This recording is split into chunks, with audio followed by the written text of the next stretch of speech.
Test 4. You will hear a number of different recordings and you will have to answer questions on what you hear.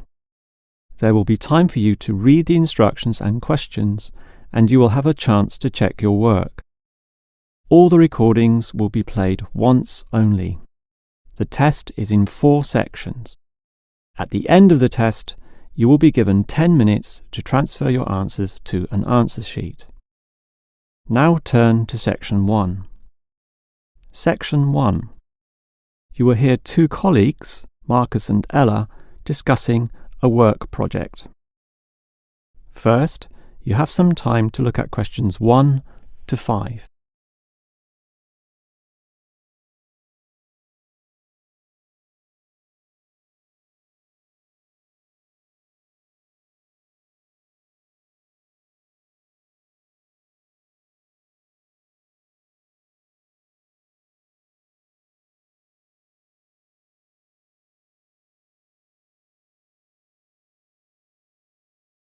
You will see that there is an example that has been done for you. On this occasion only, the conversation relating to this will be played first. Okay, Ella, as you know, the deadline for this project is the end of the month, so we'd better plan it well. Yes, I've already been thinking along those lines, and I've decided we should divide this project into 3 phases. The pre-phase, then phase 1, and then phase 2, with strict deadlines involved for each one. The woman uses the term pre-phase, so pre-phase has been written in space. Now we shall begin. You should answer the questions as you listen, because you will not hear the recording a second time. Now listen carefully and answer questions 1 to 5. Okay, Ella, as you know, the deadline for this project is the end of the month, so we'd better plan it well. Yes, I've already been thinking along those lines, and I've decided we should divide this project into 3 phases. The pre-phase, then phase 1, and then phase 2, with strict deadlines involved for each one. Given that we have to finish this quickly, that sounds good. Tell me more. The pre-phase is the simplest. We just need to allocate a space or a place to do our planning, and this space will need to be quite big. Sure, and we have to decide on the equipment needed as well. Remember the last project when we didn't have enough projectors to present our ideas? We lost lots of time there. Yes, that was a bad start. That's why, after the pre-phase is finished, I've allocated a mere 3 days for phase 1. That will involve drawing the plans. We'll need Jenna to help us. And Marco. Yes, but not Susan. Susan is just far too busy to participate, as much as I'd like her in the team. Let's just take Fred instead. He'll do. Sure, Fred's not as experienced as Greg, but I agree he'll do fine for this job. Then it's straight into phase 2. Collecting, collating, analysing and preparing the final report. Can we do that in 5 days? I think that's optimistic, which is why I scheduled 6. That's almost a week. Do we have that much time? We do, and with the right people, 6 days should see the job done. Who are the people for this phase? Arthur and Rob, right? No, Arthur's got other things to do, and Rob's on leave, so Mike alone will be the main man on this part. He's done it before, so it should be fine. But he may need some help with the smaller tasks, someone who is good with detail and procedures. Peter's not free at the moment, so I can arrange Leo to chip in some time and advice. Leo's very useful, particularly under pressure. And that's everything sorted. Well done, Ella. This report should certainly be ready in time. Before you hear the rest of the conversation, you have some time to look at questions 6 to 10.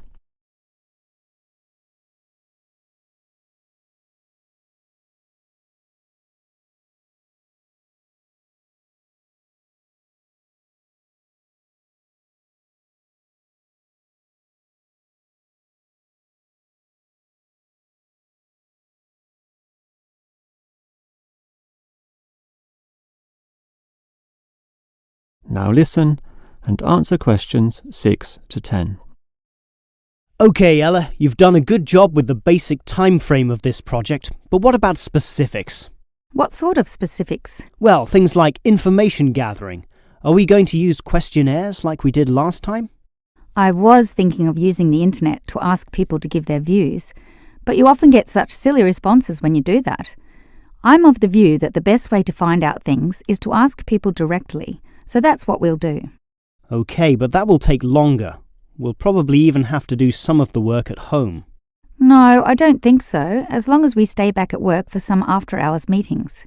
Well, that's better than coming in early. No one functions well in the morning.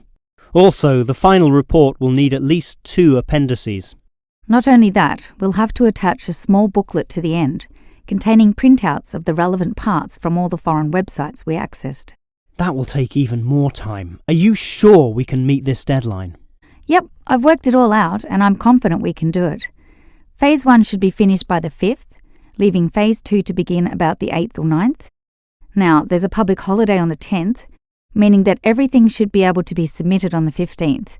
And after that, we can relax and celebrate on the 25th when the design division gives us approval to go ahead. Ha! You're assuming that the design division will approve this, and that's not guaranteed at all. Oh, come on, Marcus, be positive. You know this should be approved. In fact, I'm even planning the celebration when this is all over. Oh yeah? What's on the agenda then? Well, we definitely don't want to party in the office, do we? We'll want to get away from this place, and we're all too busy with our own lives and families to find a mutual time free for a dinner party. So I thought we'd just buy some nice expensive gifts for everyone who participated. We can just give these to the people here in the office. That sounds fine to me, but make sure they're not too expensive. The budget department will never approve the cost. Don't worry, I know how much I can get away with. All right, I'll leave that with you. That is the end of section 1. You now have half a minute to check your answers.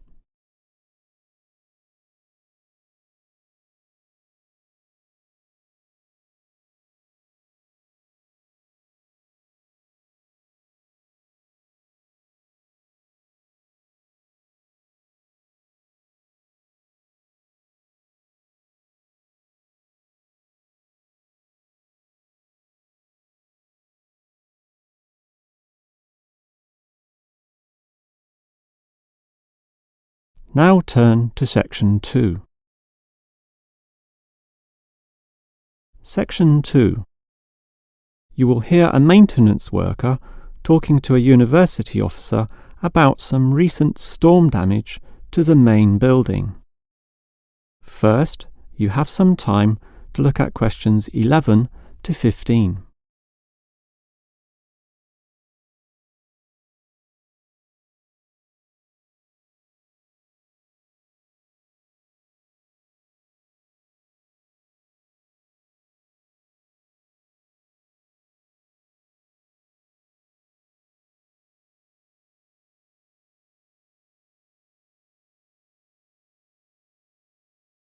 Now listen carefully and answer questions 11 to 15. Hello there. I was asked to tell you about the extent of the damage to the main building caused by the recent storm. Oh, that's right. I take it that most of the damage is just to the main building? It is indeed, since the building is so old. However, luckily the damage is minor and all of it can be fixed in one day, given that we have 5 people in our team. What will you be doing first? I understand you start at 8 in the morning. That's right, and we were going to remove the fallen tree, but we've been told there are exams that morning, and I'm sure the sound of those saws and other heavy equipment will disturb all the students. So instead we'll fix that leaky roof. That's a 4-hour job, since it involves substantial repair, not like fixing broken windows, which can be done quite quickly. So you'll fix the broken window after that, from midday? We could do that, but since we'll be working in the ceiling, it's more logical to get rid of those birds' nests there.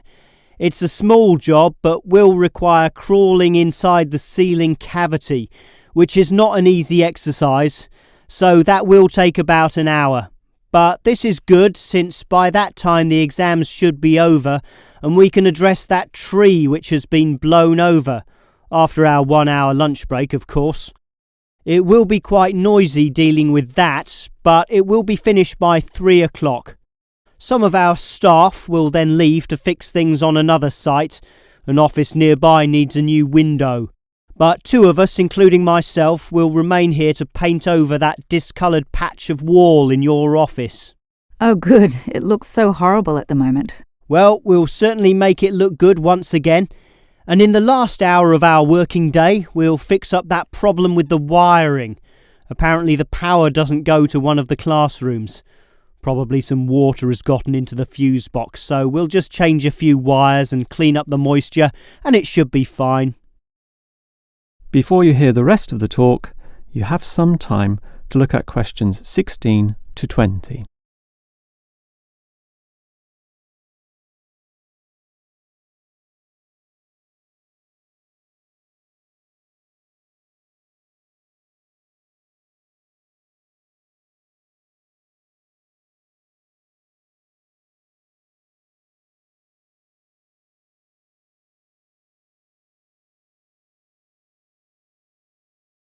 Now listen and answer questions 16 to 20.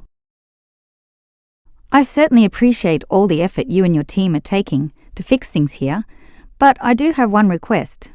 And what is that? You said you're going to paint the back wall in my office.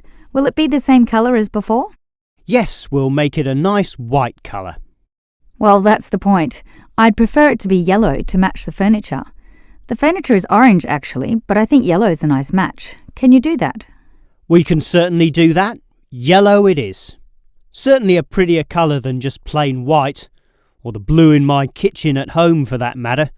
And we can leave the paint can with you in case you need to do some touch-ups or if the stain reappears.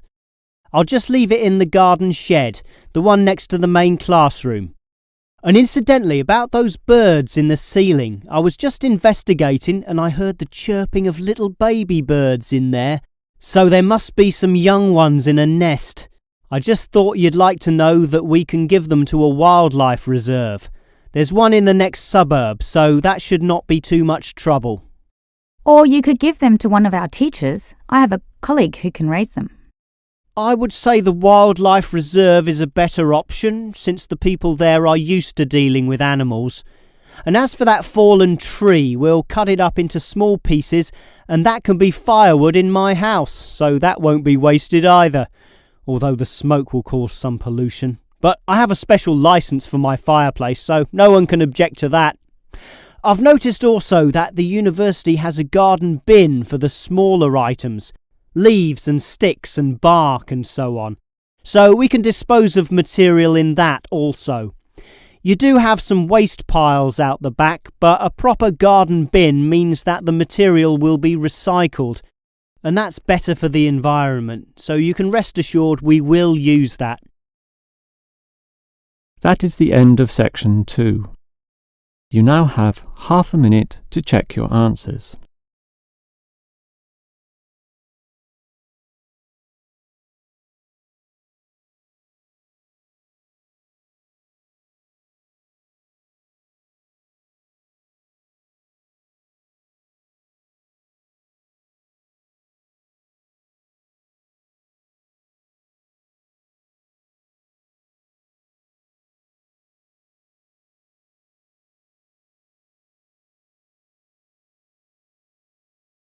Now turn to section 3.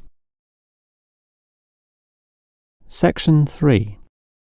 You will hear 3 students, Steve, David and Susan, discussing the different courses they attend.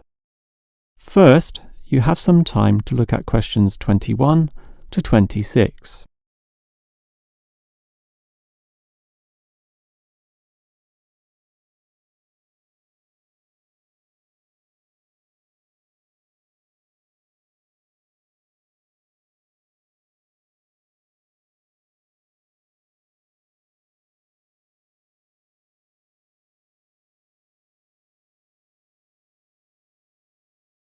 Now listen carefully and answer questions 21 to 26.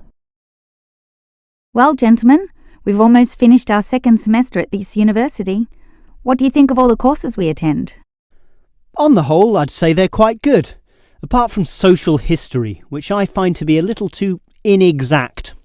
Yes, the lecturer's style is also very, very dull. I certainly agree with you there, although I would say that the textbook is more interesting.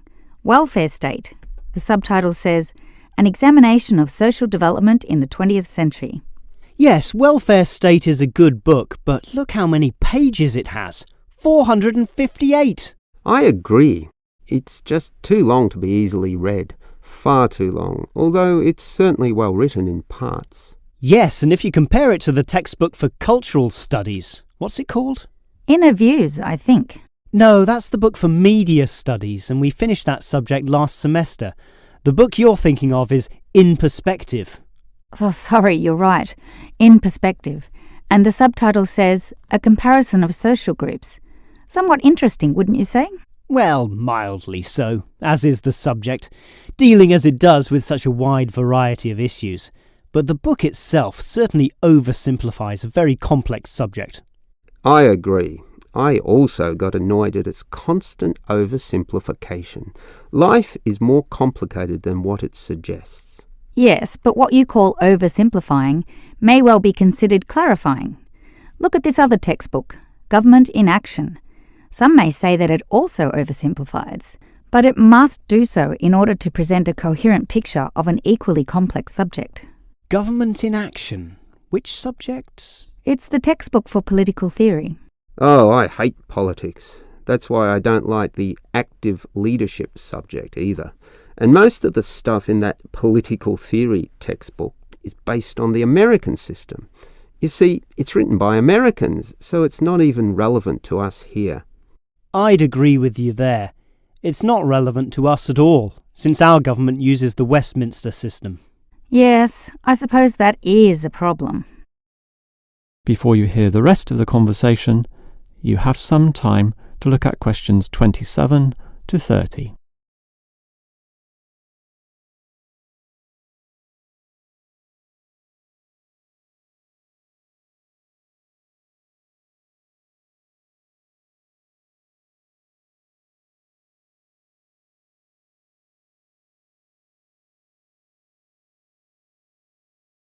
Now listen and answer questions 27 to 30. Well, it seems we all have certain criticisms about the textbooks we're using, but at the same time we all like some elements, at least, of the subjects we're studying. What's your favourite subject, David? I'm not sure. I like political theory, but... Cultural studies is by far the best, even better than political theory, which I also like, but just not as much. Why do you say that, Steve? I was thinking perhaps social history is worth considering as best. Social history is good, but I made my choice because the subject is relevant to this modern society. But so is social history, and I like the historical element, which the other subjects lack. Even political theory examines history only briefly and in a very narrow way, so I'd say social history is the most rewarding for me. What about you, Susan? I think social history is certainly very good, but political theory is, in fact, the best, since basically every human system boils down to politics. So, despite a certain irrelevancy in the details, the basic message remains as relevant as ever. Oh, Susan, you can't be serious. Let's ask Olive again. She's over there. Olive! Which subject do you think is the best? Ah, a difficult question. I'm very interested in culture, so cultural studies is certainly my cup of tea. But I'm politically active also, and hope to pursue this as a career. So political theory would be the one I'd pick. I don't believe it. Even with that irrelevant textbook? Don't listen to him, Olive. You have a right to your own opinion. That is the end of section 3. You now have half a minute to check your answers.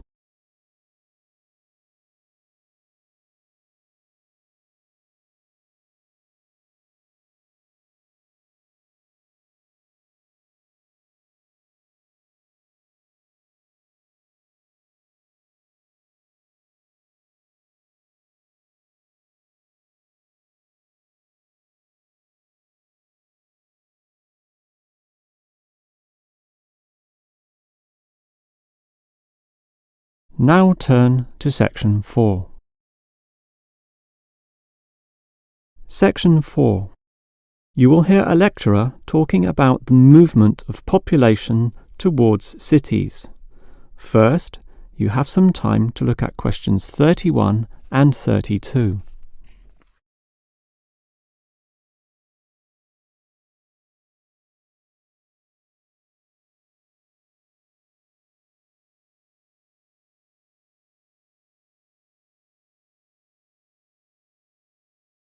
Now listen carefully and answer questions 31 and 32.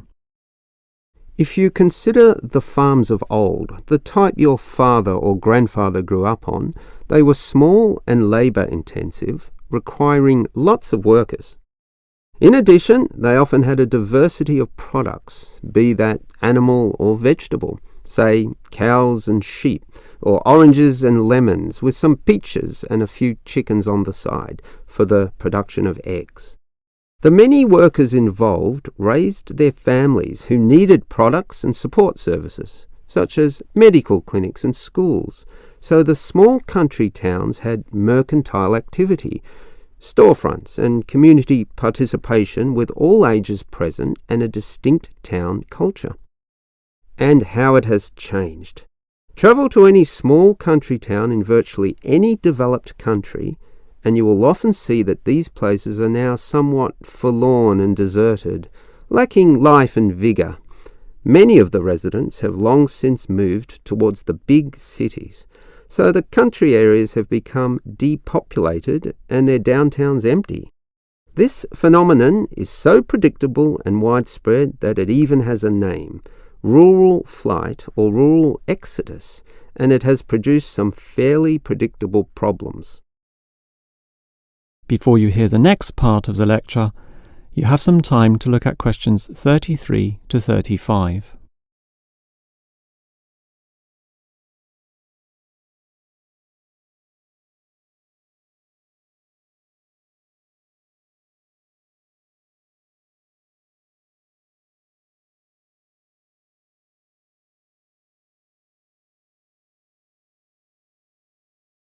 Now listen and answer questions 33 to 35. As for the causes of rural exodus, the most obvious is the industrialisation of agriculture. This comes in two aspects, one of them being monocultural farming practices. What this means is that it is now more efficient to have one product and focus on its needs almost exclusively. So, for example, animal husbandry will usually involve a single type of animal, say pigs, but with huge factory farming techniques, or, in other words, the second aspect, economies of scale. This means instead of 200 pigs, there'll be 2,000, tightly fitted into small pens or cages, with high-density waste disposal and automatic feeding systems. Yet, despite this huge size, it can all be controlled by just a dozen farm workers pushing the right button. You might not like it, but in a competitive market, the cheaper the overheads, the better, and one can't argue with market economics. It's simply the way of the modern world, and it has changed the face of rural districts, mostly for the worst. Before you hear the rest of the lecture, you have some time to look at questions 36 to 40.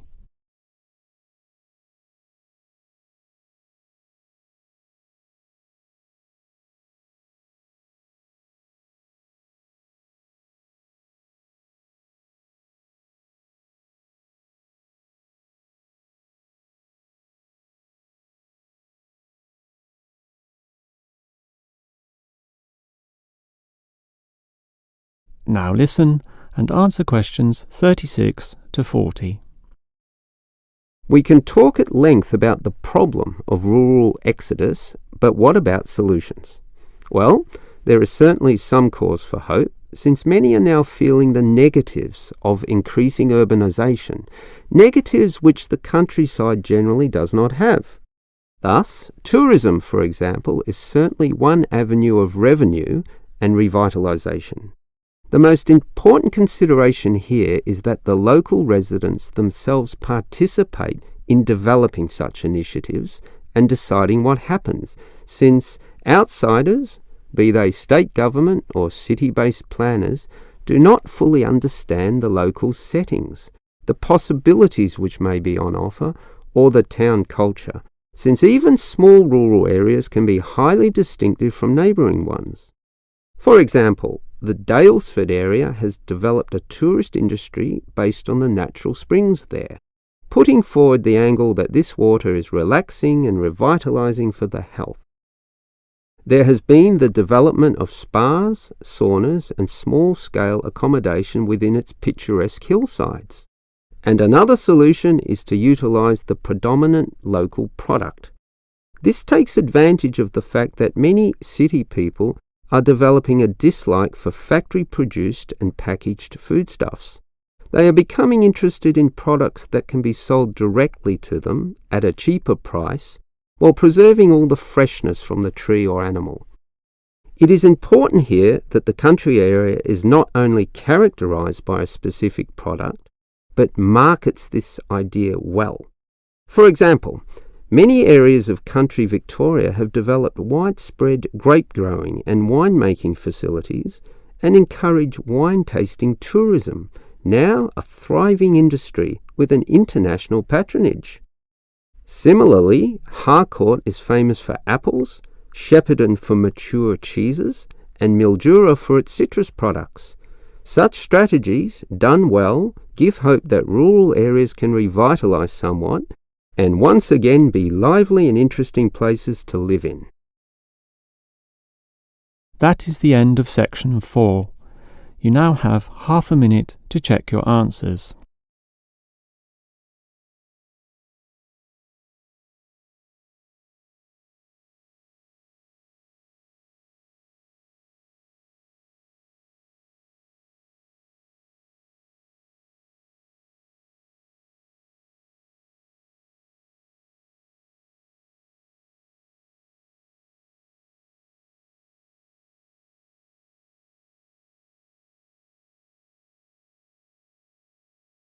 That is the end of the listening test.